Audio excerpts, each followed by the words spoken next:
Hello everyone, welcome to William and the Magic Box. Today on our show, we are going to have Simon. Simon is from England in the UK. So let's see what Simon has to say. Enjoy the interview. Oh, hello. Got there in the end. Yes, we made it. How are you today? I'm good, yes, very good. How are you?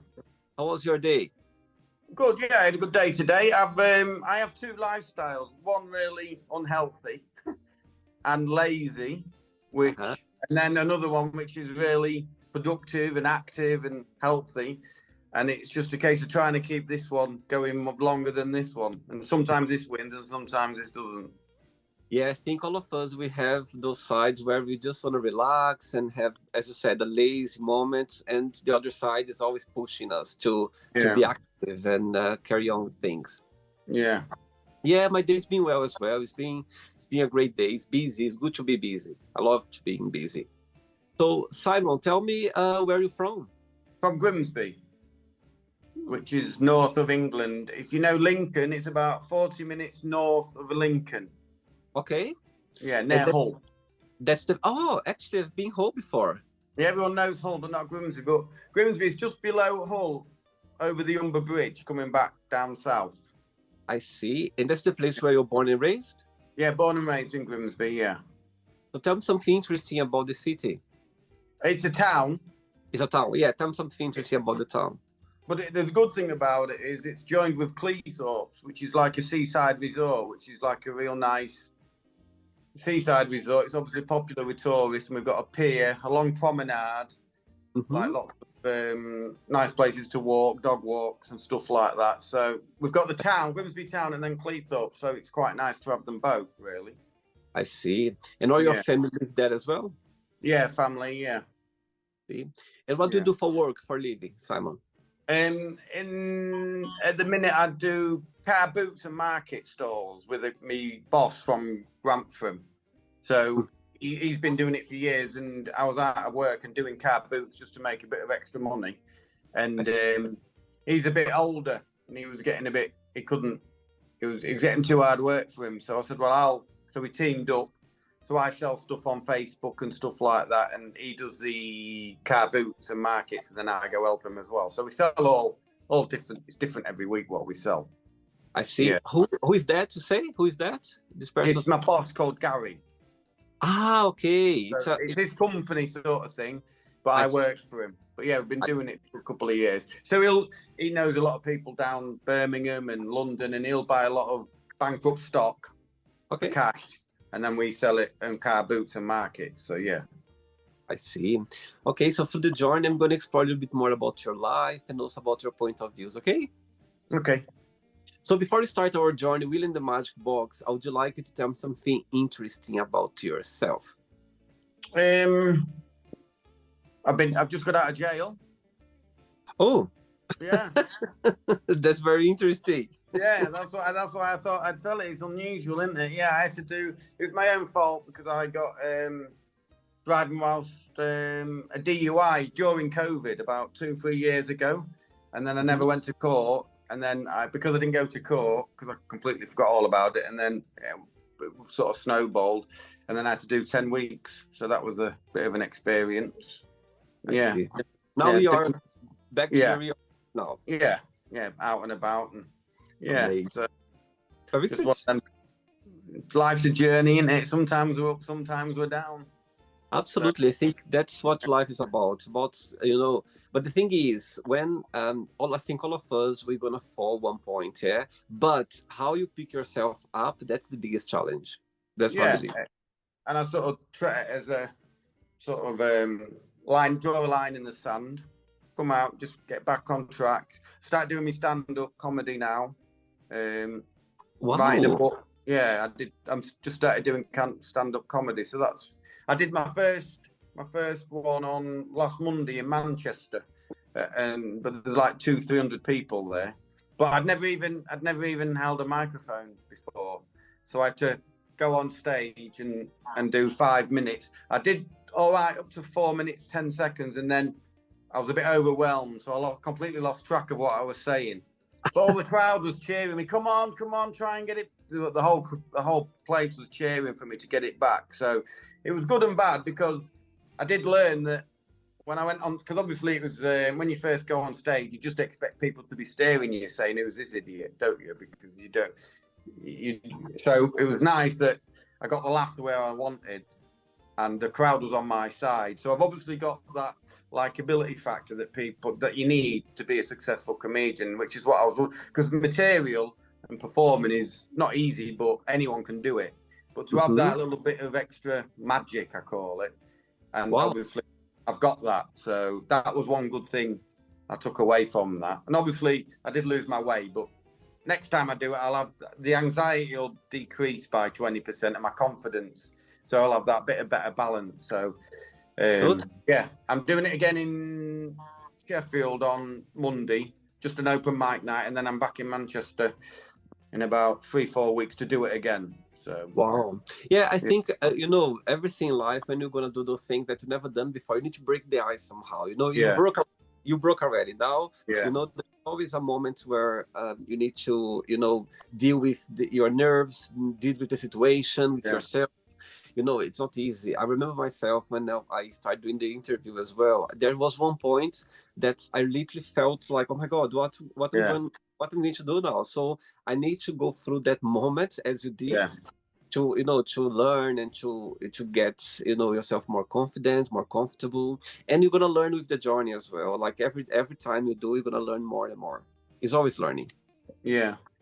So be interesting to see where it leads, because I did do a couple of workshops in London, comedy workshops, and then at the end of each we had to do 5 minutes, but each time I got such good feedback, and a comedian from London did a blog about me, you know, and he's invited me to London. He said you can go on stage anytime, and that's just after 1 5 minutes performance. What I really need to do is go to London for 2 weeks and just do night after night after night, and then at the end of that I'll have loads of video footage of me, and I'll have that confidence then to just perform wherever I want, sort of thing. But obviously staying in London is expensive, isn't it? And it's time off work and stuff like that. So yeah, everything is gonna come the right time. Everything is gonna be step by step. That's how things work.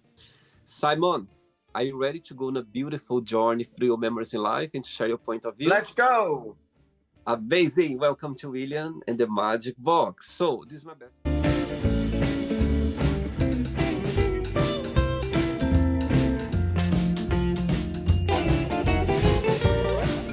Okay, full of fun questions. I'm just gonna play a song now, just for us to relax a bit before the first question. Okay? Okay. Let's do it.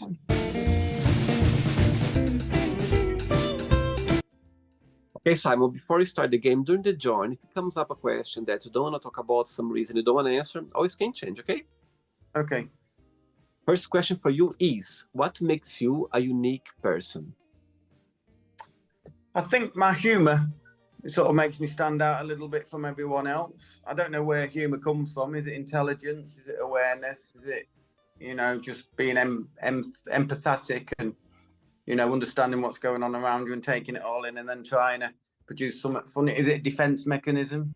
I think it might be all of them, mate. Is it a need for attention, that craving for attention, ego? Be a number of things, won't it? But yeah, I think my humour sort of elevates me above most people.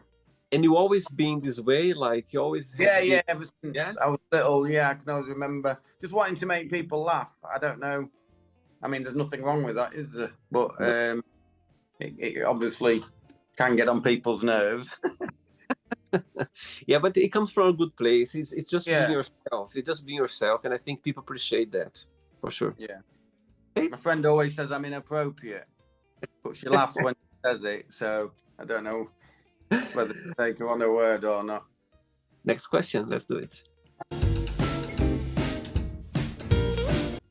Hey, Simon from England. Next question is, what do you think people need to know about each other before they get married? Whether they snore. Good one. Yeah, that is a big one, because the secret snorers out there, aren't there? They're on Tinder, they have great with kids, you know, lovely, but they don't tell you about the snoring. That's one key piece of information you need, isn't it, really, whether someone snores or not? Because there's nothing worse, is there, than a snorer. Do you snore yourself? I don't know. I don't. I've actually filmed myself, you know, on my several times, and all my ex-partners have said, no, I don't snore, so I'm lucky. But if I did, I would try and rectify the situation, because I couldn't think of anything worse than having to put up with a snore. I mean, I've got a lot of girlfriends and girl-like mates, and their partners snore, and well, they just have to go in a separate bedroom, or it just must just be a nightmare. So I think that is one key piece of information that people miss out. Do you snore? You know what? I think I can snore sometimes, depending how tired I am. But I think if a couple, if both of them they snore, I think the lucky one is who sleeps first. Yeah, who goes to sleep first, and then the other's up all night. Not you know. Next question, let's do it. Right, so before the next question, you mentioned before that you are writing a book right now. Yeah. Tell me about it, if you can. Yeah, it's I've got about 10 weeks to live where I'm staying. I'm staying here for 10 weeks rent-free. So I've got 10 weeks, so I don't have to work, don't have to worry. So I just want to write this book, and it's called The Aquarium, and it's for about 14-year-old, 15-year-old, and I describe myself as a Stephen King, but for kids. So it's a supernatural horror, but it's based in Cleethorpes, and it's about a serial killer that's killing kids, and 4 kids get together, and sort of as an end-of-year project at school, like a Netflix documentary, they try and investigate, is the aquarium an urban myth, or is he real? And then during the investigation, they discover lots of secrets in the town, and then they find out that the aquarium's real, but it's a ghost. So then and then you find out why he's actually a ghost and why he's killing kids. So yeah, it's just like a supernatural thriller, but for kids. Yeah. Interesting. And what was the inspiration for you to write the book? Well, I have loads of ideas for books and stuff. I don't know where this one popped up from. It was just the idea of, you know, Jaws in the water. It made people, you know, Jaws, a shark. You've seen the film Jaws? Yes, I have. Yes, of course, yeah. And it just made people scared to go in the water, didn't he? Well, mine's for kids, but he drowns at the aquarium. He drowns kids in the bath. And so I just want kids to get scared to go in the bath. You know, like Stephen King did. Have you seen It, the clown? Yes. Yeah, so it's just something normal, but that I would turn and make creepy. I see. So yeah, it's just, and then I just based all the characters on just ideas that I have, really, and just build one idea. I think, oh, that'll be good, and then and then you join them together and get a book, hopefully. Yeah. Okay. Next question for you is, what makes you very sentimental? Sentimental. Just thinking of my grandparents, I suppose. Just thinking of them, because they both died, but they looked after me for a few years when I was younger. But they was old, so they struggled, so I had to move on. But yeah, I always thinking about them makes me sentimental. Yeah, above all anything else. When you think about them, in a positive memory, what's the best memory that comes to your mind? You know, when you think about them. Well, once my granddad, Georgie's called, once he died, I used to go visit my gran every couple of weeks and just take her for fish and chips or for a meal or to the park. And it's just them little moments that you sort of don't realise at the time are big, but they are, aren't they? Because they're what you remember in future. And yeah, so at least I spent a lot of time with her before she died. So there's that, yeah. Sweet. And which person in your family you are more close to?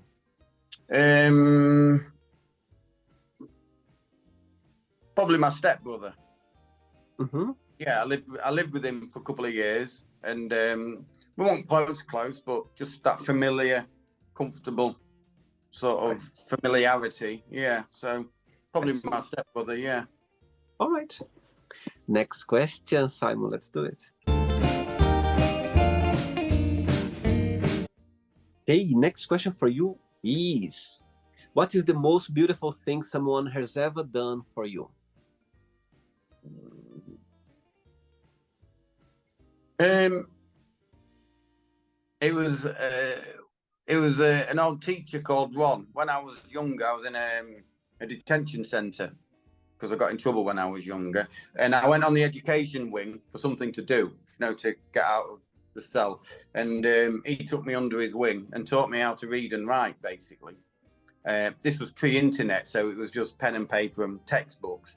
But he did humanities, so he did sociology, psychology, social history, and English literature. So it's pretty advanced, but he just taught me how to read and write. And then when I got out, he got me into university. And then he sent me, he lives in Hull, so he sent me a card saying only a first will do, when I went to uni. So I worked my ass off and I did get a first. And then on my graduation day, I looked out and he was sat in the crowd. So that was nice, wasn't it?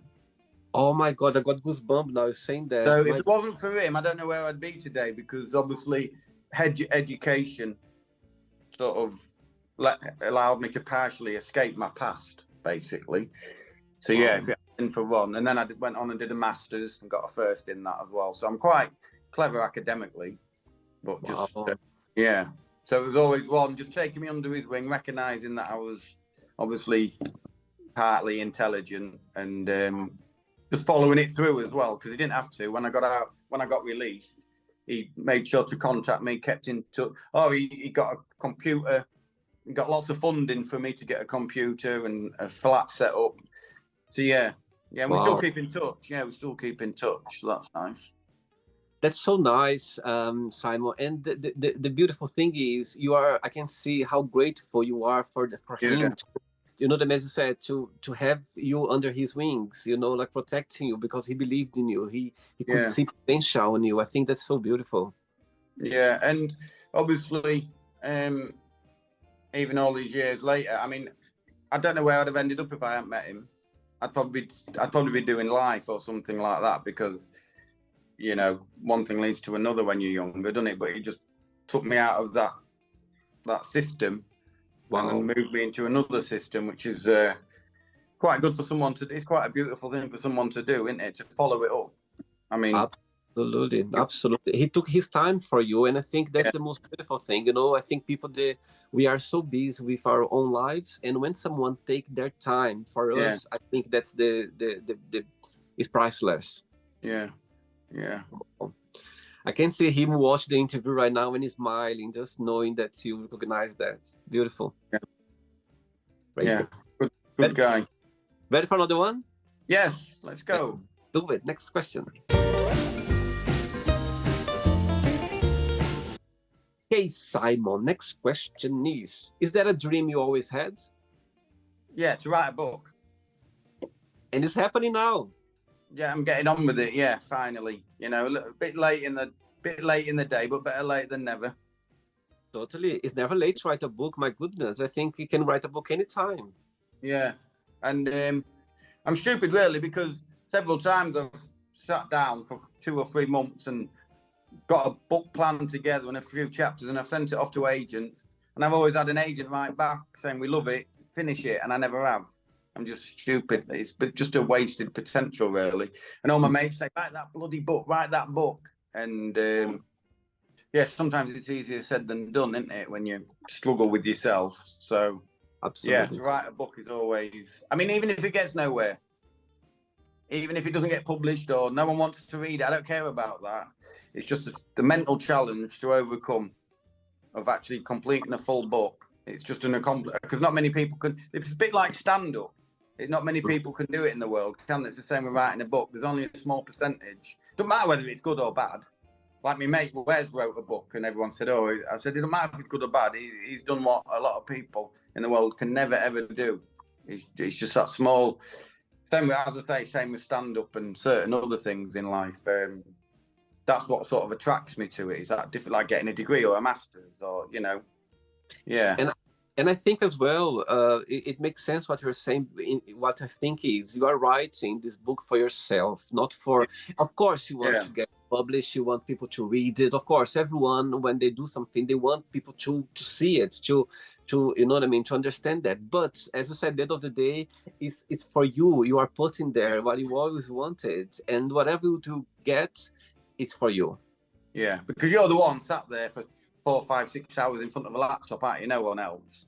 Yeah. So, and that's what it's about, isn't it? But it is a challenge. I don't know why I find it so difficult because, as I say, I've done it with three different ideas, and each time an agent has wrote back, and each time I haven't followed it through. So I'm determined this time to just follow it through and get the book finished.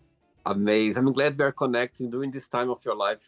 We are very focused. It just want to get your art done. Your baby. Yeah. Amazing. Okay.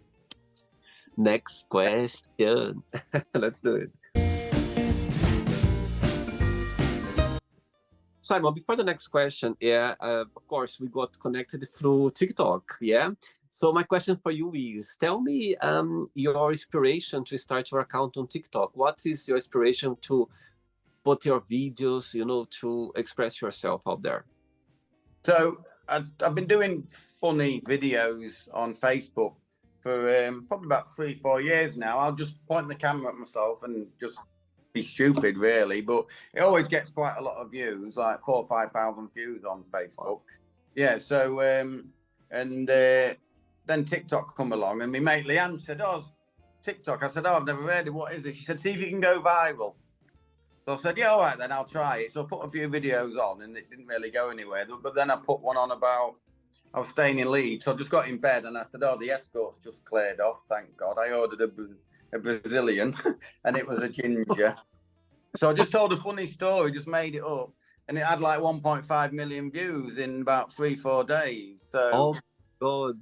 And I thought, and that's what started me thinking about stand-up, because I thought, well, if people that I don't know find it funny, bearing in mind I'm just literally press play and just talking rubbish for 10 minutes. So I thought if I can transfer that to the stage, then happy days. And obviously it will cross over. So what I use TikTok now is 3, 4 things, because there's a few people message and telling me what to do and stuff. Is one, to make a little bit of revenue on TikTok, because you get paid for your views. You're supposed to go live and do battles and stuff. I'm learning all this as I go. I've only started it last week, which will generate revenue. But it's also a testing ground for me. So if I have hundreds of ideas and I write them down, just be like standing at a bus stop or any just stupid things. But if it gets on TikTok and it gets a lot of views and it's popular, then I'll go, right, I'll say that on stage. So it's a testing ground for my comedy. Yeah. So the set I'm doing at the minute is I go on stage and say I'm celibate. I'm not, but that's the opening. And then because I did it on TikTok and it had like 50,000 views, 60,000 views, and hundreds of comments. And people obviously found it funny, and some believed it, and obviously some realised it's just an act. So yeah, it's just a testing ground and trying. So over the next year or so, I'll try and just bring every night. I'll go live, and I always get 200-300 followers after. Wow. And then just build up an audience. And what I'm going to do next week is just turn it into rather than just sit there and not, I'm going to do segments like a radio show. Right. But it'll all be funny. It'll all be my own character. I see. And hopefully it'll slowly build up. And then by then I should be good at stand-up. And the two will then, I'm live next week in Sheffield and it'll sell tickets, won't it? So it's all part of the process of just taking small steps towards stand-up, yeah. Amazing. Yeah. Very good. Okay, next question for you is, if you won the lottery, what would be your first big splurge? Probably just a house, because you need that sort of security, don't you? A base, basically. Yeah. So as boring as it sounds, a house, yeah. I'm not really that materialistic, to be honest, but you do need a base, don't you? And somewhere to put your underpants, I suppose. I mean, yeah. So a house. Simon, tell me something. When you think about yourself, when you analyze yourself, what's the best part of being you? What's the best part of being Simon? Well, when I'm positive, I'm pretty determined and sort of ruthless in my goals. So like I'll just dedicate myself 100% to whatever I'm doing, and I'm sort of tunnel vision. So that's a good thing in a way. But the bad thing is when I haven't got anything to focus on like that, then that's when I start eating unhealthy, staying in bed all day, getting depressed. So it's sort of like a Jekyll and Hyde sort of part of character, really. Yeah, I think again, when we started the conversation talking about, I think all of us we have those moments as well. But I think the good part is we need to first to understand that's part of the journey. We're gonna have those roller coasters up and down, and also we need to learn as well how to be kind to ourselves. You know, sometimes we need to go like, you know what, you're doing well. You can let yourself, you know, a bit lazy or a bit more slow. You know what I mean? We just need to understand that it's not just on the go all the time. You know, you need to give time to balance as well. I think balance is the main key, I think. Patting yourself on your back, I've never really considered that before. Because say I have a really good week at the gym and I'll make progress. At the end of the week, I might go, oh, I'll go, right, you missed that rep there or that set there, or you didn't hit it. Whereas actually I've had a good week. So that's something I will take away. That hang on a minute, let's say we've had a good week. Let's give ourselves a little reward and then start again next week. Because that is something I don't really tend to do for myself. And it's probably needed, isn't it? Yeah, absolutely. And sometimes as well, I remember, even myself, sometimes I remember putting myself, you know, when you make a plan, okay, this week I'm going to do this, and that. And I remember sometimes I couldn't do it for some reason, and I was giving myself a hard time. And nowadays, understand, you know what? You've been following things. It's okay sometimes to miss something or to not go, because sometimes, most of the time, not up to us. You know what I mean? Sometimes we never know. It can get in the way. And actually, this is a healthy way if you think like that. Like, you know what? It's okay. I mean, I'm not going to give up. Okay, today I didn't do that because but I can do tomorrow, or I'm going to do it. So I think we need to know how to, you know, to balance and understand, not just up to us. Understand that. Yeah, I'll definitely take that away from the chat. 3 questions left. Let's do it. Next question for you is, what do you like to cook the most?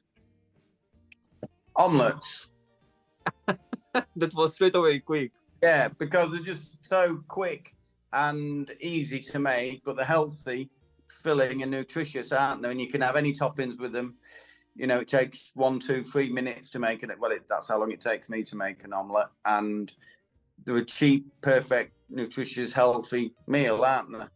No fuss, just a nice, healthy, tasty omelette. So tell me the favorite toppings for omelettes.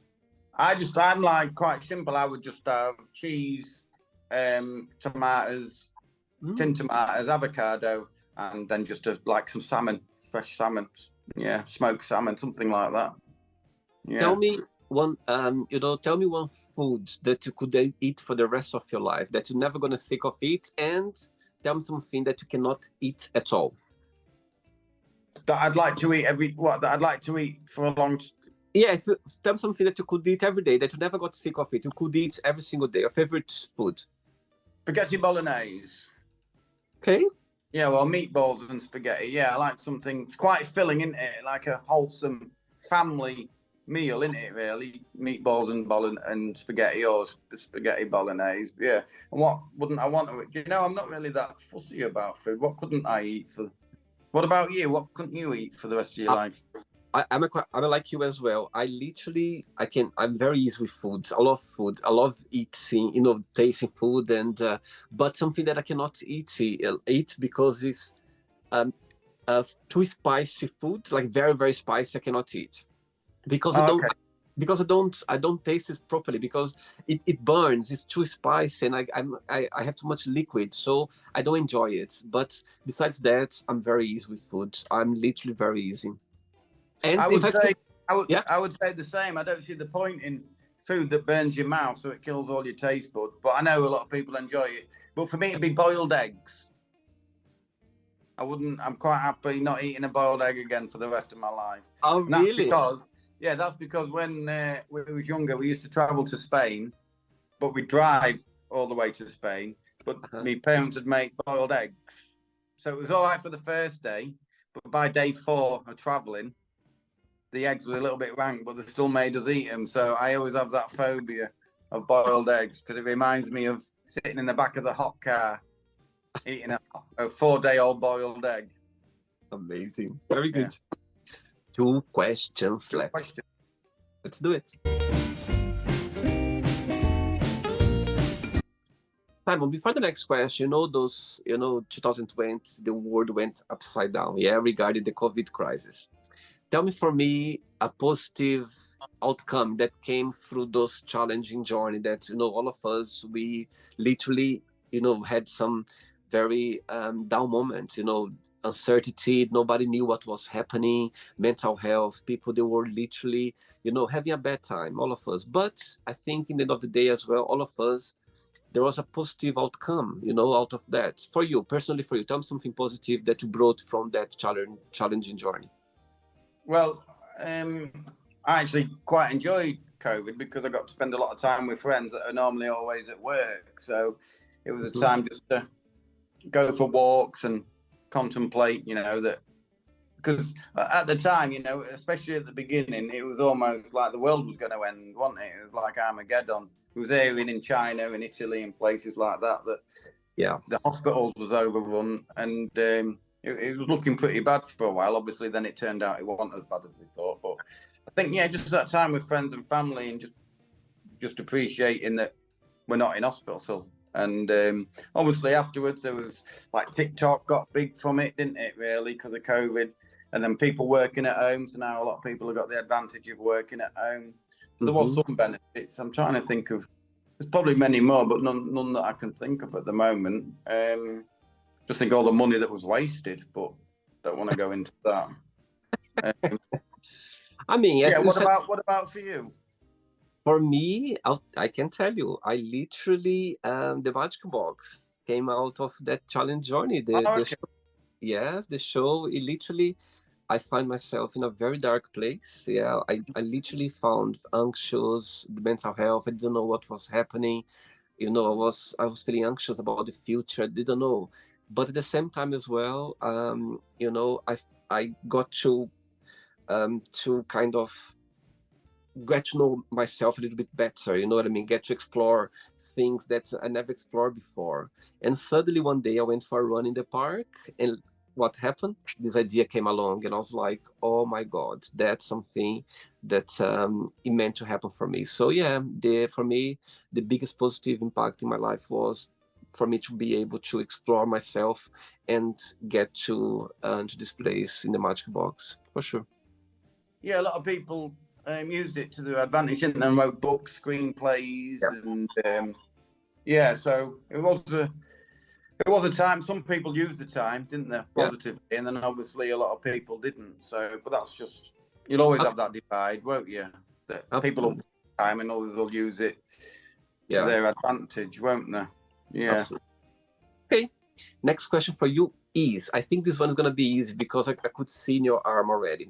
Would you ever get a tattoo, and what that would be? I've got that one there, and I had that done when I was 14. I don't know if you can see, it's like a stupid snake. Right. Yeah, I had it done when I was 14, and I only had £7.50, and that was the only tattoo I could afford. So I wish I'd saved up for a tenner. I'd have got a better tattoo. Yeah, I'm going to have it. I've tried having it removed because it's green. Right. Ink won't come out. Yeah. So, but apart from that, I like tattoos, but I wouldn't have any more. Yeah. Cool. I think tattoos is a way of expressing yourself. Yeah. That's the only thing is, it's permanent, isn't it? Yeah. And at that stage in your life, 20 years later, you'll probably be someone completely different, but you still got the tattoos, unfortunately. But yeah, I do like tattoos. That's why I never had one before, because I'm scared that I might might change my mind, and I'll feel like, oh my goodness, you know what I mean? So, but yeah, the older I get, I start considering maybe something very, very discreet for me to get used to, just, you know what I mean? Something that means something to me. So I'll do it one day. Cool. Ready for the last one, Simon? Yes, let's go. Last question.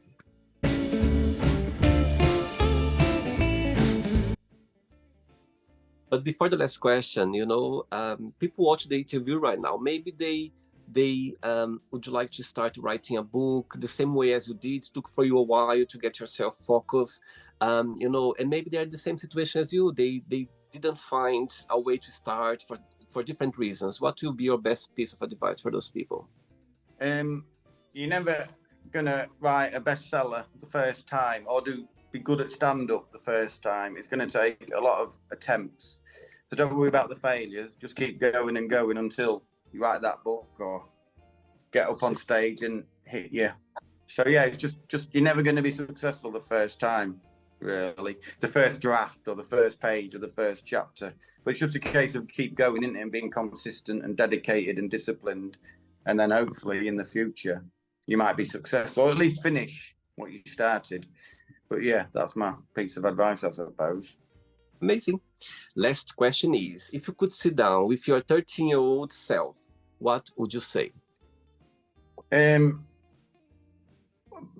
going back to what you said earlier, just give yourself a bit of a pat on the back and a break, because you can be too hard on yourself, can't you, and overthink things, and then that leads to bad choices that you make, and then it's a vicious circle, then, isn't it? So just don't be so hard on yourself, I suppose. Yeah, absolutely. Tell me, when you look back to this 13 years old Simon, tell me something about that personality, something that still you carry on with you since you're 13 years old, something about that age that you still keep in yourself. I think just being an idiot around people and trying to make them laugh. I think that's the one I'd take away. I'm still like that. Yeah, I bump into people that, you know, teachers and stuff that knew me then, and they always say I always made them laugh and stuff. So yeah, I suppose that's always stuck with me. Amazing. Okay, it's not the end yet. Let's play now the word association game. Okay, I'm going to give away some words. Just tell one word that comes to your mind. Quick thinking. Okay. Okay. Let's start with money. Freedom. Family. Protection. One word for love. Love. Yeah. Partner. Life.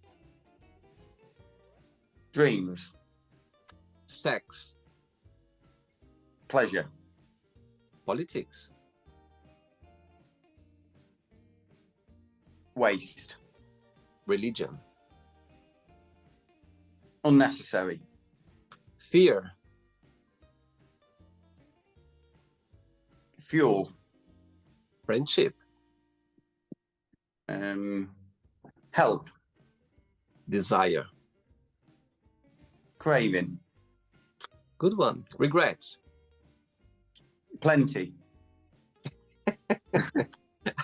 Success.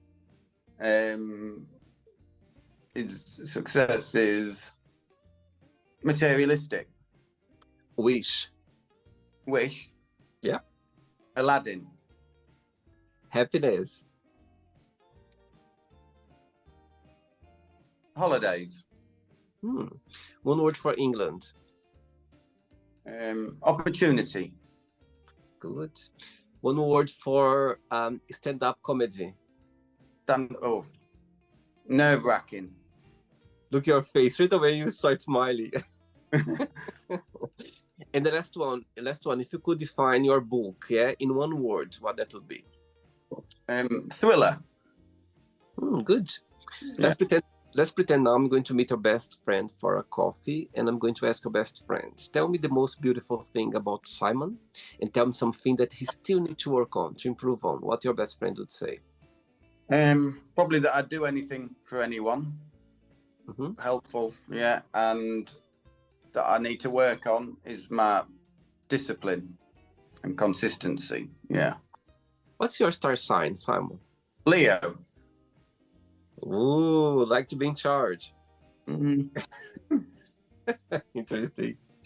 Let's play now Simon and the Magic Box, and you can ask me a question. But before you ask me the question, tell me, let's pretend that you are on the stage right now. You're gonna perform like your stand-up comedy, and you could have anyone in the audience to watch your show for you to go like, oh my God, I'd love to have this person watch me doing my stand-up comedy, who that would be?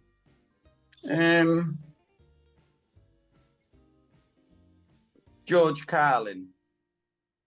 He's Why? a comedian, just because he's a comedian and one of the best, and someone that I'd aspire to be. Although I never ever will touch his greatness, but someone like that, I'd like to talk to him afterwards and get feedback. And yeah, just because I respect him so much, it'd be good to get his input, whether good or bad. So yeah. Hopefully this interview gonna get to him somehow, and you're gonna be there watching you one day. He's died, unfortunately, so that's unlikely to happen. Yeah. That was, I mean, he's gonna be there anyway. Somehow he's gonna be there. He's probably there in spirit. Properly, and he might be watching this interview right now at this moment. We are recording right now. Oh, that's funny. Okay, you can ask me a question now, Simon. So in, say, 2-3 years, what would you like to be doing? In 30 years? 2 years, 2-3 years. In 2 years. With all this that you're doing, and obviously it takes a lot of time and effort. What's the sort of end goal, would you say? Good question. In 2 years' time, I'd love to be doing this, the Magic Box, the show in person, like 1-to-1 in groups. Oh, okay. I'd love to travel around, around the world and meet my guests on the show and have a talk in person, go through some stories that we talk about it, the interview, you know what I mean? Go through more deep, and also be able to do more interviews in different ways where I can travel, I can meet my guests, and also I would love to have other platforms as well where I could do the show in different ways. Maybe on TV, or maybe on those new TV stream as well. There are so many nowadays. So yeah, something where I can expand more the Magic Box and be able to do that as a full-time job. Yeah, it must be rewarding. So a bit like Joe Rogan podcast style, you mean? Yeah, something where I can, for example, I literally have over 1,000 interviews on the show so far. So imagine how many people already participate on the show from different backgrounds, different beliefs, different point of views, and I'd love to meet them one day and have a different conversation based on the topic. Like an update sort of thing, yeah. Yes, like updates, and also, as for example, there's so many people in different areas that I never understood much, and maybe this person do like a show just about some different topics where they could explain more about, and people could understand more, open people's mind, explain, you know what I mean? People get more connected with different areas. That's how I see it. Yeah, it'd be good because it's all around the world, so you get completely different perspectives, don't you, rather than just America or the UK, which is absolutely, yeah. That's how the media is in this country, and it's either reporting America, and that's about it. Really, nowhere else exists, do they, in the UK? Really, it's weird. Can't wait for Really in the Magic Box World Tour. World Tour, yeah. Fingers crossed. Yes, absolutely. Simon, did you enjoy the interview? I did. Yes, it was fun. Thank you. Thanks so much. Thanks for taking the time for the interview. It's interesting you saying the beginning of the interview about your TikTok videos, because I had a look. I was watching some of them, and for a moment, you literally made me believe that you're that character. Now I understand that you literally play a character there, because I was like, oh my God, is he real here? You made me believe. You literally made me believe. Amazing. Yeah. I'm glad we connected, because now I can see the real you know what I mean? And over there, it's a totally different person. But for a moment, it made me believe that you are this person there over there in TikTok. I was like, oh my God, I'm not sure if I'm ready for him. Yeah. Well, the good thing about going live on TikTok, people will be coming on with the same impression, won't they? And then after a couple of minutes, oh, hang on, it's an act. I was like, oh my God, no, it's not him. He's literally playing somebody else over there. So well done to you. You literally made me believe that. Wow, amazing. Well, it's good in a way, isn't it? It means that it's working, isn't it? It is. For a moment, it made me like a bit like, oh my God, insecure about the interview. I was like, oh my God, I just hope I'm not going to be silly here or say something, because you say a lot of things there that are a bit silly. I was like, oh my goodness. Yeah, well, I'll do videos, and then people will stop me in the street and say, are you real? I go, no, it's just I'm just literally making it up as I go along, just because it's funny. And go, oh. It's very, oh my Yeah. God. So before you go, if you can share a positive message or anything that you live by. If you've got a dream or a goal, then you just have to just go for it, don't you? You just have to push all yourself out, and it's easy for me. Well, it's not easy for me to say because I find it difficult myself. But you just have to push all yourself out, especially with writing and being creative, because there's just so much in a battle with yourself. Because is it funny? Will people like it? Is it any good? And you've just got to put it out there and then cross your fingers, basically. And sometimes it'll work and sometimes it won't, because especially with comedy, because it's so subjective. What you might find funny, I won't, and what I find funny, you won't. So you can have a large number of people that you just wasted 3 minutes of my life, but you sort of got to ignore them and just cater for the people that do find it funny. So yeah, just if you've got any ideas in creative way, just go for it and don't worry about what people will think, because if people do like it, then they'll find you. Absolutely. And if they don't, fair play. Yeah. So absolutely, and you need those people who doesn't like either, because we need those people as well, because they are part of the journey as well. Imagine if everyone if everyone loved you, it'd be weird. Absolutely. And I think that you said something interesting as well, that doing comedy is not easy. It's not easy to make people laugh. It's really difficult, it's really hard. So it's a very challenging journey. But when you have the talent, when you have the gift, you just go for it. Yeah. Like tonight, I just did a video earlier because I couldn't be bothered doing any big. So I just got, the book 50 Shades of Grey. Yes. So I just read it, but just putting on a funny voice. I just read it and then put it on TikTok, and I thought, well, they'll either love it or they don't. But I've had quite a lot of feedback, and so I just So, but that's a gamble, isn't it? Yeah.